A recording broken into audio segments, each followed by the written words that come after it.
This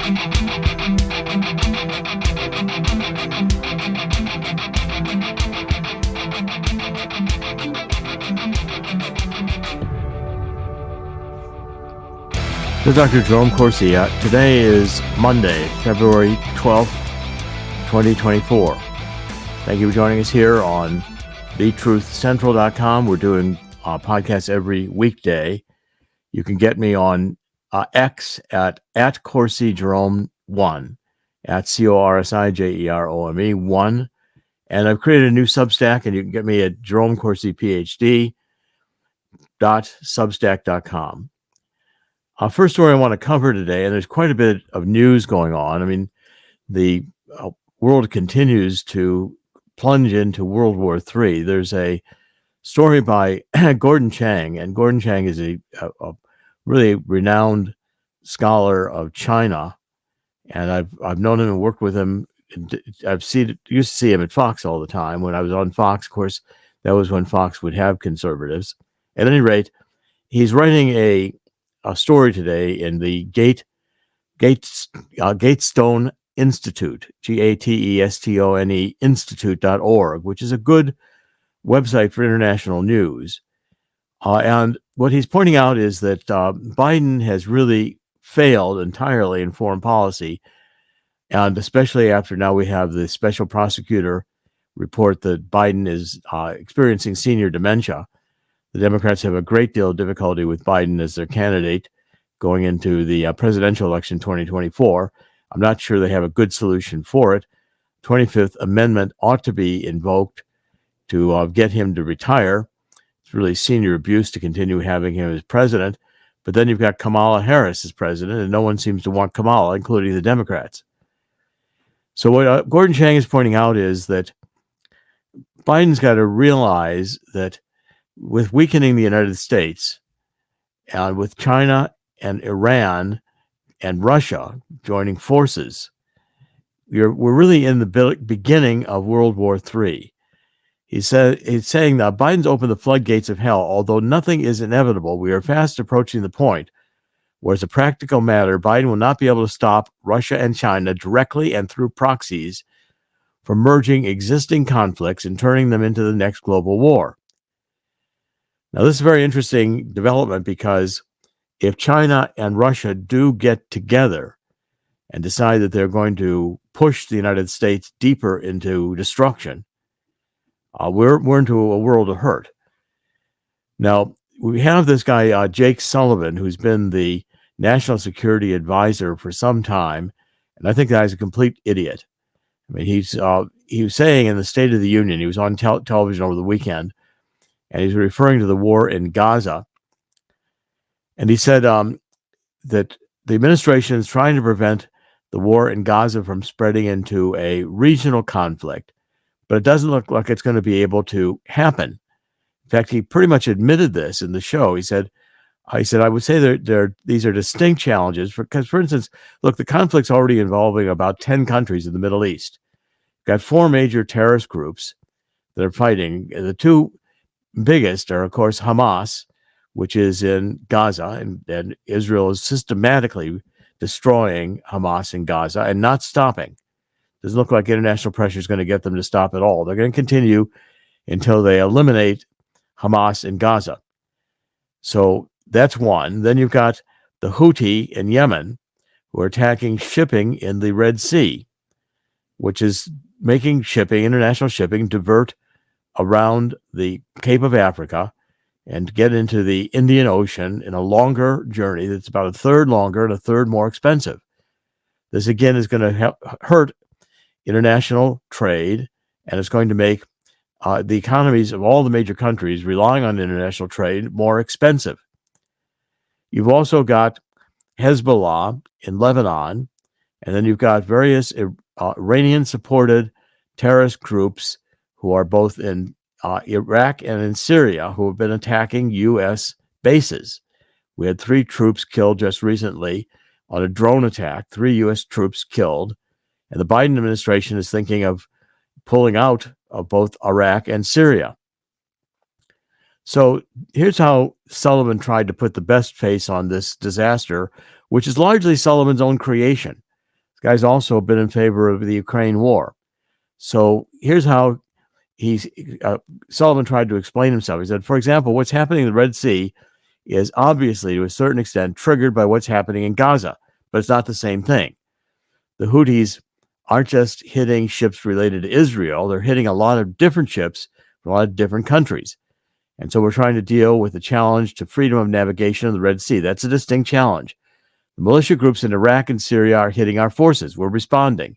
And then, of course, Israel is dealing both with the challenge of Hamas in Gaza, the threat of Hezbollah in the north. Well, that pretty much confirmed that the war in Gaza is already extended beyond Gaza Strip. And the situation is worse than that, because many of the Hamas leaders now have fled Qatar and are now hiding out in a Qatari diplomatic missions in Morocco, where they're not wanted by the king, and in Algeria, where they are welcomed by the regime. So Hamas is spreading out. At the same time, you've got the Islamic Revolutionary Guard Corps in Iran, which is threatening to close off altogether the Red Sea. The terrorists are also now close to the Strait of Gibraltar as they spread across North Africa. So the Red Guard might be able to make good on what would otherwise appear to be a boast. They could shut down shipping in the entire Mediterranean. And what are we going to do about it? It's asymmetric warfare. These terrorists come out with these small ships, and they basically take over ships in international trade. Now, of course, Russia's ships get to pass, but if they're of a flag that the terrorists consider to be unfriendly, like the United States, we have a lot of problems getting our shipping through. If you disrupt shipping in the Middle East and it spreads into not just the Red Sea, but also the Mediterranean, you've got a massive developing regional war.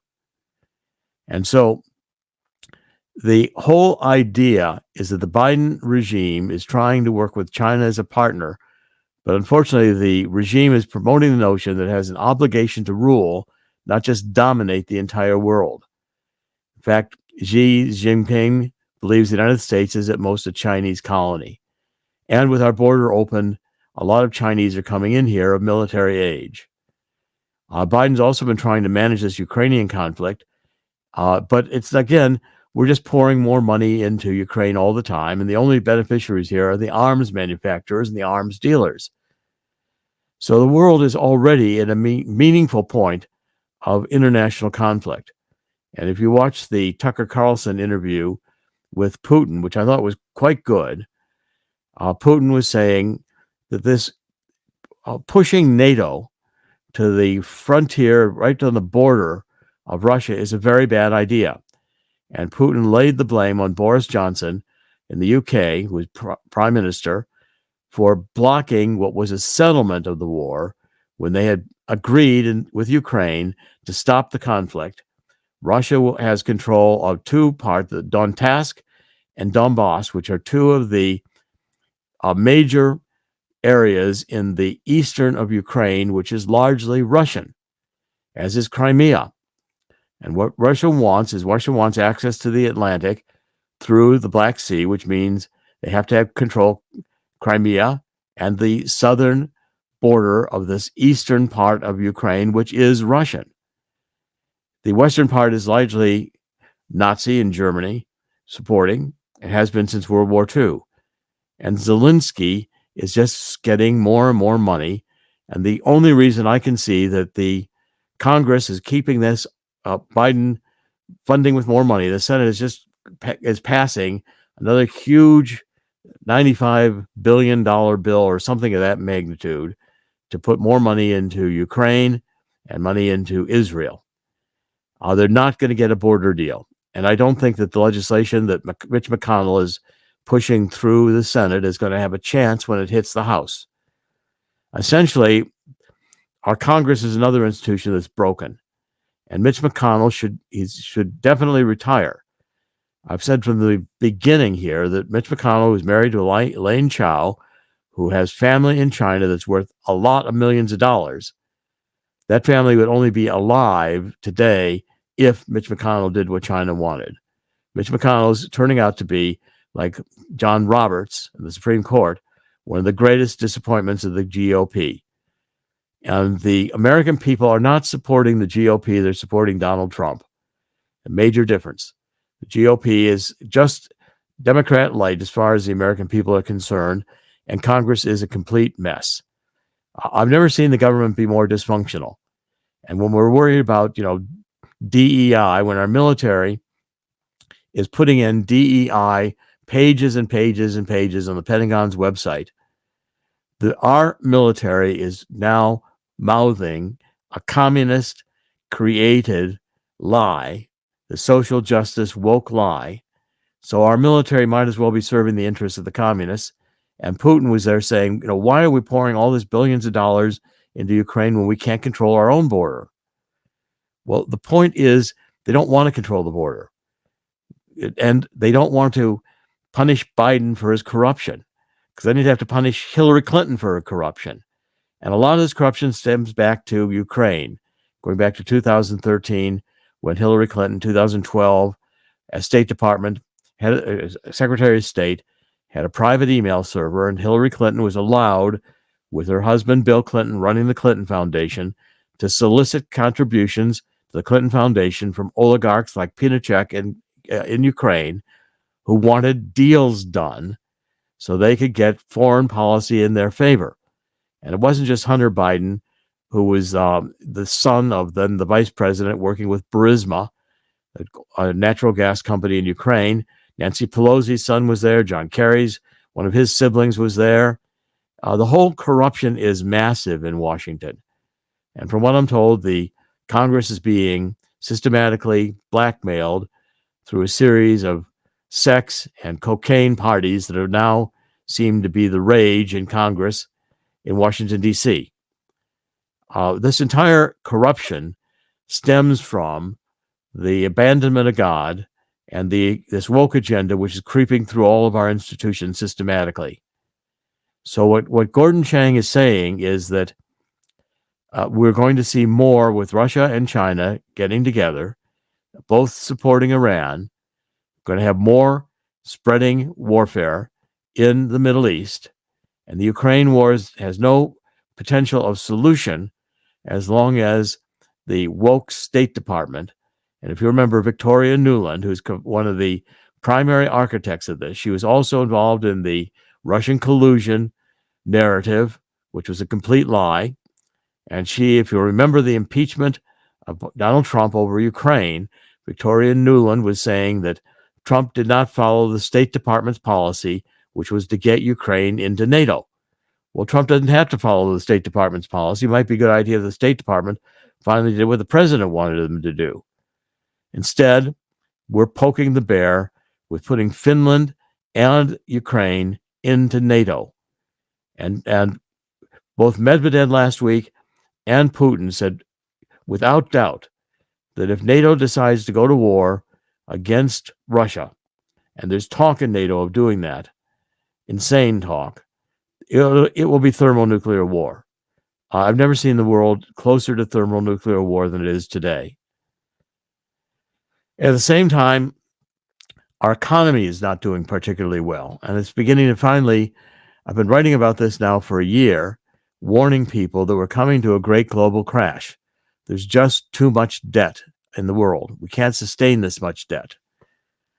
Okay, so let's do a series of stories here just to make the point. First of all, I want to do commercial real estate. Commercial real estate, I've been warning for a long time, is going to be a massive crisis. And the inflation has not stopped. What's happening is that the United States now is just printing money. And so it's costing us $2.50 in made-up fiat money, debt, in order to create $1 of GDP growth. So we're really not growing. And inflation has not been contained. So the inflation figures in the United States can continue to look relatively positive, but it's not reflecting the reality. The reality is that if we raise rates at all, or in fact, if we don't lower them, we're going to have a commercial real estate collapse. These buildings, downtown areas, are not being occupied. People are not coming back to the office after the pandemic. And if the banks fail to there's no real solution because these commercial real estates are coming due. There's a couple $1 trillion worth of commercial real estates that are going to have to be refinanced. And U.S. major banks are going to be sitting on about $650 billion in unrealized losses. In other words, when these buildings are going to be refinanced, they're going to be worth less because they're not producing the revenue they did when they were fully occupied. So therefore, the refinancing will not be for as much money. And the problem is a lot of commercial real estate have balloon payments at the end in which the principal of the loan is repaid with the new loan, and the building is maintained by just making the interest payments during the term of the loan. If these buildings can't be refinanced at a higher value or equal value, then there are unrealized losses which are going to hit bank assets in a major way. So according to one of the real estate experts, a guy named John Smith, is saying that the link between corporate bankruptcies and commercial real estate distress is deeply intertwined. So the research shows that the interconnected nature of corporate financial health and commercial real estate performance indicates that we're going to have a corporate bankruptcies over these buildings. It could trigger a cascade of financial repercussions affecting property values, rental income, and investor confidence. It reminds me of 2007 when the Federal Reserve said, well, we're not going to worry about this commercial, the failing in subprime real estate market because it's a relatively small portion of assets in the financial system. But what the pundits didn't realize at that time was that the bank losses cascade. When you start seeing a series of bank failures, the Fed is now on the hook to figure out a bailout strategy.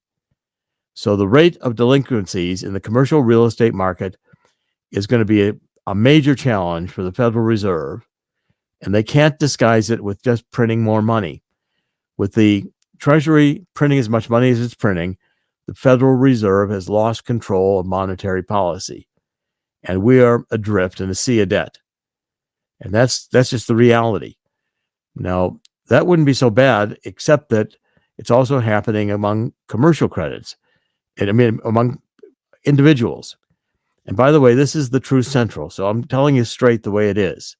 You're not going to see this in the mainstream media, which is going to be hyping Bidenomics. And I'll get to that in a minute. But here's a report out that household debt tops $17.5 trillion, and Americans are feeling the strain. It's never been this high.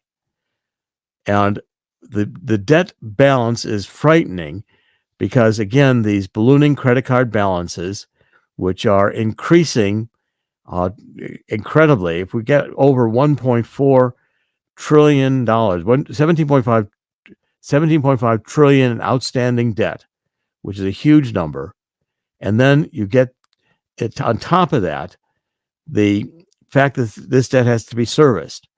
And a lot of these annual percentage rates on credit cards are now as high as 20.75%.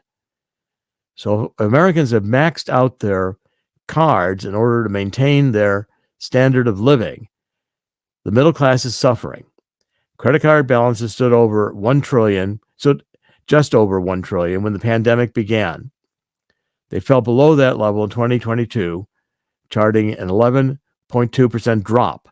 There were small upticks in the credit card balances in February and March of 2021 as the recovery began. Another round of stimulus checks rolled out in April, driving another drop in credit card debt. But again, in May 2021, Americans with the cutoff and the stimulus checks began using their credit cards to maintain their standard of living. And so these massive interest payments are a certain sign that there's going to be delinquencies in credit card failures, credit card, essentially bankruptcies, and that's going to impact a lot of middle-class families, which are on the edge already. So when you finance economic growth with borrowing, it becomes expensive because you have to pay off the interest on the debt. And that interest for both the federal government is now over $1 trillion a year just making the interest payments. And for Americans with this much credit card debt, delinquencies are going to begin rising dramatically. And again, that's going to put stress on the financial system because these losses have to be absorbed somewhere. The increased stress is now especially severe among younger workers and low-income households. This is frightening in terms of looking at the future. It's not an immediate problem, but it's a balloon problem that's not going to be going away easily. Now, Chris is going to show you here. Get a copy of this free book, and Chris is going to show it to you on the screen. The book is the how the coming global crash will create an historic gold rush. The toll-free number at Swiss America is 1-800-519-6268. Toll-free number 1-800-519-6268. And by the way, you can talk to Swiss America because you need to really consider having some gold in your holdings. Gold is going to be the only thing that's going to maintain its purchasing power as we get into a continuing loss in purchasing power with the dollar. The dollar has lost dramatically. It's going to continue to lose dramatically. Gold is still trading over $2,000 an ounce. Today it's $2,023 an ounce. It's broken the $2,000 barrier, and it's poised for a dramatic rise as these conditions begin to unravel. And we just can't keep spending our way to prosperity by borrowing, which is what we are doing both on the federal level and on the state level. And states are going to begin going bankrupt. Cities are going to be going bankrupt. We just cannot continue this debt level. It reminds me of the Cloward-Piven theory, 1970s, two sociologists at Columbia University, socialists, who said the way to defeat capitalism is to spend it into bankruptcy, doing social welfare programs. They bankrupt New York with this strategy in the 1970s. Now the nation's headed down the road to bankruptcy. And with the United States going bankrupt amid all that's happening worldwide, it's not like it was in World War II and getting out of the Depression when we could do deficit spending because we did not have a mountain of debt at that time. But mountain of debts limit the ability to print money because at some point or other, those who are buying treasury bonds just stop buying them. If we have to buy our own bonds, we're running a Ponzi scheme. I think the United States government has become a Ponzi scheme already. Do check out the website. There's a lot of good material from Swiss America and our other sponsors. And by the way, take a look. We're showing you these e-pipes along the side of a page where I'm selling my books, the author's copies at very reasonable prices, signed, and encourage you to get them. We have a Substack, and then Chris is going to scroll down the page to show you what these e-pipes are. We're going to begin marketing these pretty soon, but it's a very, very unique application that works on your cell phone and allows you to create your own social media network. You can take donations, you can sell products with it. We'll be offering these very, very shortly for individuals who want to use their own e-pipes to create their own social network. Okay, let's continue with the news that we're broadcasting today. The continuation of the economic news, this story really did alarm me as well. We're finding that increasingly the Gen Zers are living out of their cars. They've now, they were living in the parents' home. Now they're living in their cars. And so there's a story here that is, I think, pretty interesting with following a group of Gen Zers. And they just abandoned the dream of home ownership. They were in tiny houses and camper vans during the Great Recession, 2007, 2008. But the Gen Zers coming of age are not even able to afford these tiny houses. So what they're doing is they're living out of their cars. They're showering at a network of Planet Fitness gyms. They're cooking meals in parking lots. They're working random gig jobs. They're doing whatever they can to make some money. And they've been kicked out of their parents' basement.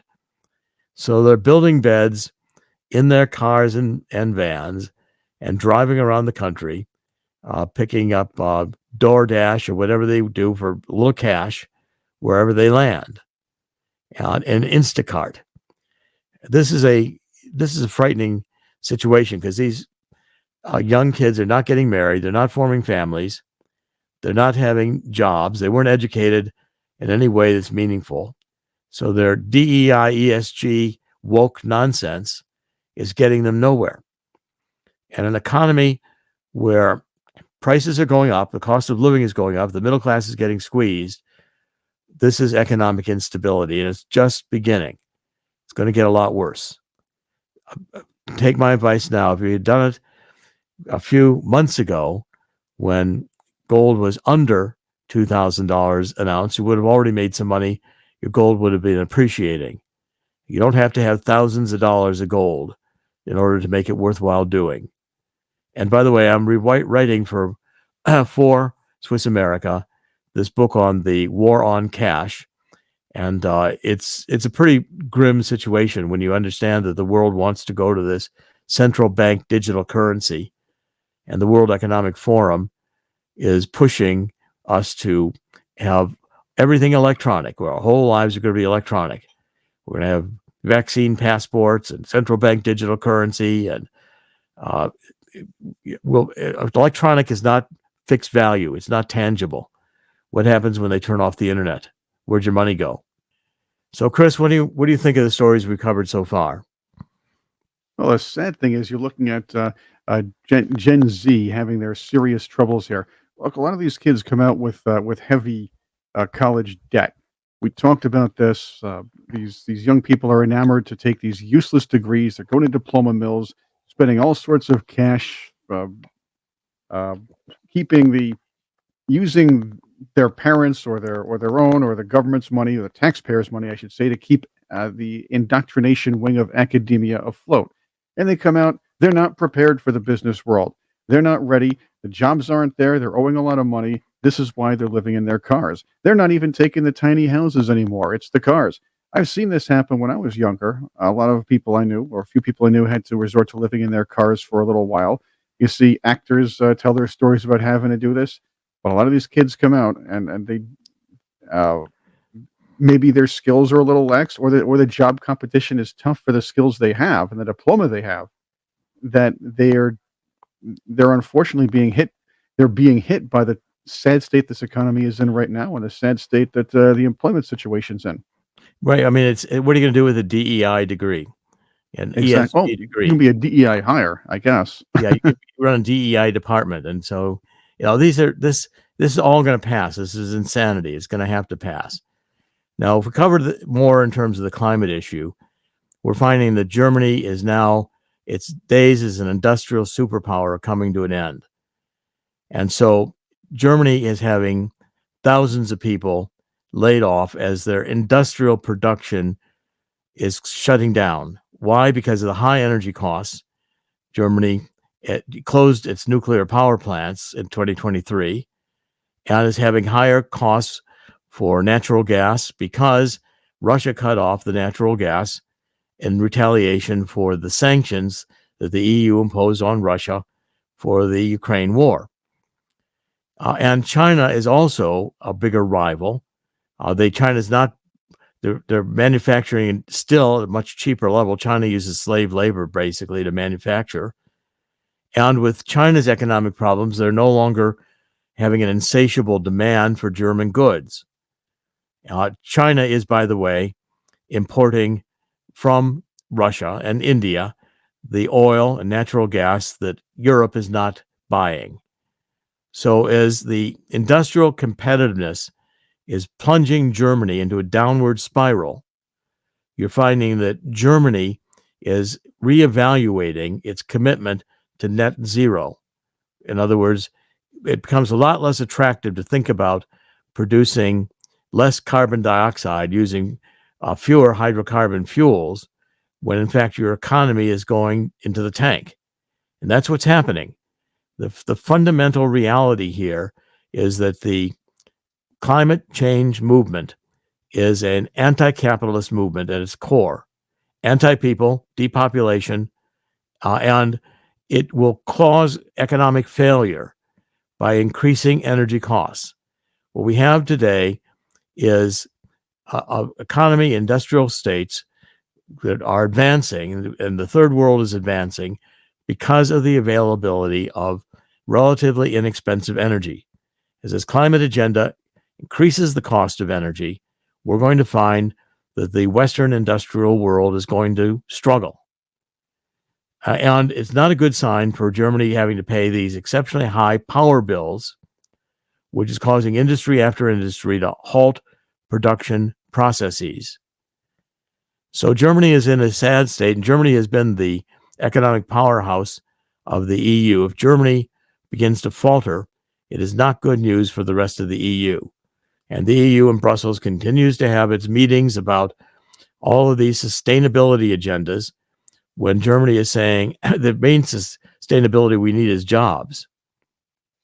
If we look at this climate issue, we find that, in fact, take a look at the Arctic Sea. We've been told by Al Gore since the days of his Inconvenient Truth DVD that the Arctic Sea was going to melt, ice was going to melt, we were going to have the oceans rise, New York was going to be covered with water, all these catastrophes. Well, the truth is that the Arctic Sea has continued its growth. So right now, the Arctic ice is at its 24th highest level in the 45-year modern satellite record. So this is not the going away of the Arctic ice. Okay, that's been a lie. And it's been a poster scare for this climate cult Armageddon. But the truth is it's cyclical. It's influenced more by ocean currents and atmospheric heat exchanges. At times, the chaotic changes are beyond the ability of any computer to process because the mathematics are nonlinear. So the recovery in Arctic Sea has been steady, a little bit slow, but steady. And right now, it's at high levels, reaching its 24th highest level in the 45-year modern cycle. Now, you're not going to be told this by the climate scare crowd. It's just a cult. We're not facing, we human beings exhale carbon dioxide, but that's at the core. See, if we have to quit farming because cows fart methane, well, human beings exhale carbon dioxide. So what's the left? This anti-human depopulationist movement, which is the heart of the climate change movement, says, why don't you all just do us a favor and commit euthanasia? Fewer human beings will have a much happier place. Well, that's insanity. But you see people like this Noel Harari, who's now an agenda setter for the World Economic Forum. That's all they're going to do is a title. Before he was their hero, saying we have too many billions of useless people. We've got to keep around by amusing them with video games, constant sports, and drugs. And fine, the CIA has been in the drug business since before World War II. I found HSBC guilty of money laundering. I had that from reports that were given to it by John Cruz, who was a banker for HSBC, 2011 in Long Island. He showed how accounts were being created in legitimate Social Security numbers. Millions of dollars were run through the account. The account was closed. I worked with the Department of Homeland Security and the Senate Permanent Investigating Committee. HSBC was fined $1.9 billion. No one went to jail. The corruption is rampant, and it's systemic throughout our government.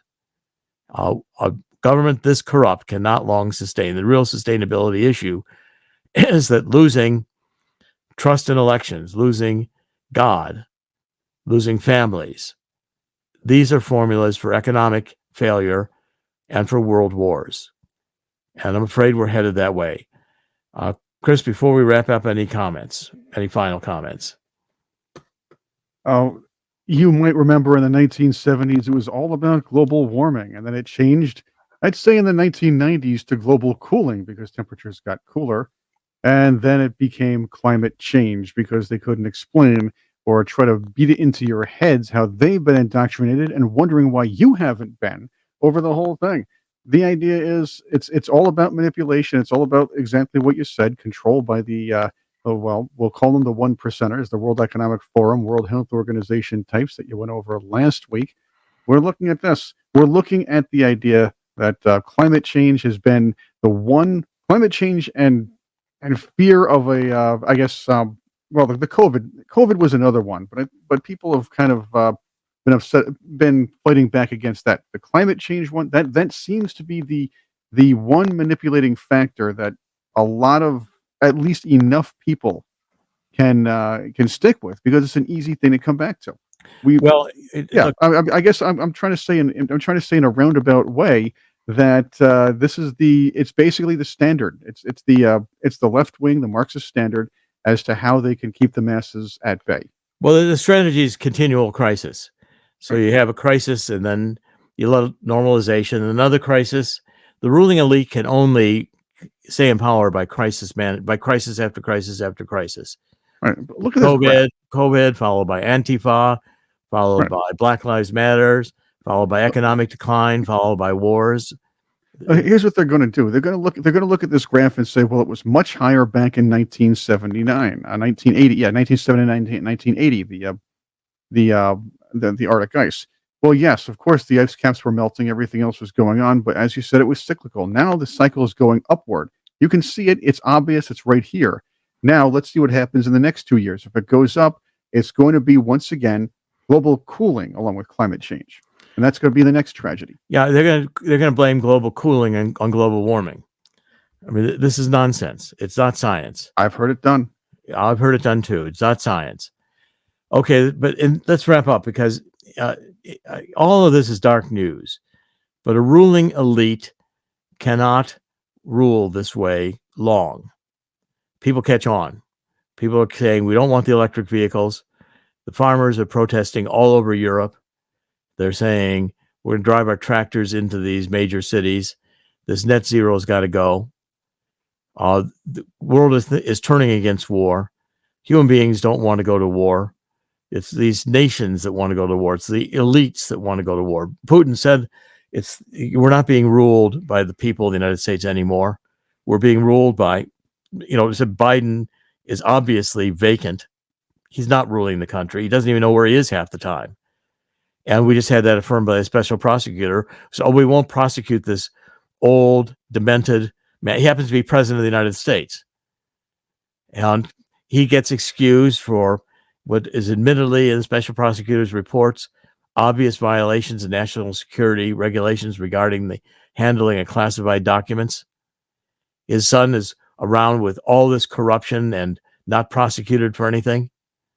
The corruption is being kept open for a purpose. And that is because the world has shifted into this deep crime in which this oligarchy is stealing money at the expense of the middle class, and it's got to stop. In the end, God always wins, and God's going to win here. There's a dark satanic agenda, and it's going to lose. It's going to lose because God rules Earth, and there are laws. It's not this subjective nightmare that the left creates around lies. That's satanic. You can't have God not allowed 10 commandments in a courtroom, but you can have a satanic club in a high school. This is absolute insanity, and it will produce chaos and anarchy. That's why I've written this truth about Neo-Marxism, which attack on the culture, goes into cultural Maoism, got a cultural revolution going on, which the left is trying to rule with now. And then you get anarchy, where the society completely disintegrates. And we're close to that in the cities, which is another reason why the commercial real estate market is about to tank, because who wants to go into these downtown areas when it's just not safe? And our central cities, our major cities, which in the era post-war were great places to live and flourishing, are today deteriorating rapidly. And if we become Detroit with abandoned cities, this nation is headed in a direction which hopefully the American people resist. This is a great country. It's a large country. These are fringe movements, and we need to reject them. We need to say no. I think the solution biblically is 2 Chronicles 7:14.